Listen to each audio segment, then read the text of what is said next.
মুসলিম শরীফের 440 নম্বর হাদিস। এই হাদিসে রাসূল আকরাম সাল্লাল্লাহু আলাইহি সাল্লাম বলেন, as-salawatul khams, 5 ওয়াক্ত নামাজ। ফজর পড়ছেন, জোহর পড়ছেন, আসর পড়ছেন, মাগরিব পড়ছেন, এশা। দেখেন নামাজ ফাঁকা, নামাজ ফাঁকা, নামাজ ফাঁকা, নামাজ ফাঁকা। মাঝখানে আপনার কিছু ভুলভ্রান্তি হয়ে গেছে, পরের নামাজটা পড়ার কারণে আগের গুনাহগুলা মাফ। বুঝে আসছে না সবার? এবার আল্লাহ নবী বলেন, ওয়াল জুমআতু ইলাল জুমআ, এক জুমা থেকে আরেক জুমা, মাঝখানে তুমি সালাত আদায় করছো, সব করছো, এরপরেও কিছু গুনাহ তোমার রয়ে গেছে, এখনো মাফ হয় নাই।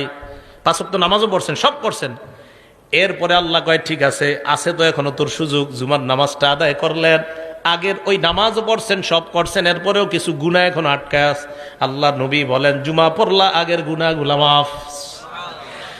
করতে করতে আপনার বছর শেষ হয়ে গেছে, রমাদান উইলা রমাদান, এক রমজান থেকে আরেক রমজান এসে গেছে, মাঝখানে আপনি নামাজ ছাড়েন নাই, জুমাও ছাড়েন নাই, সব আপনি করছেন, এরপরে আপনার কিছু অপরাধ এখনো জুইলাস।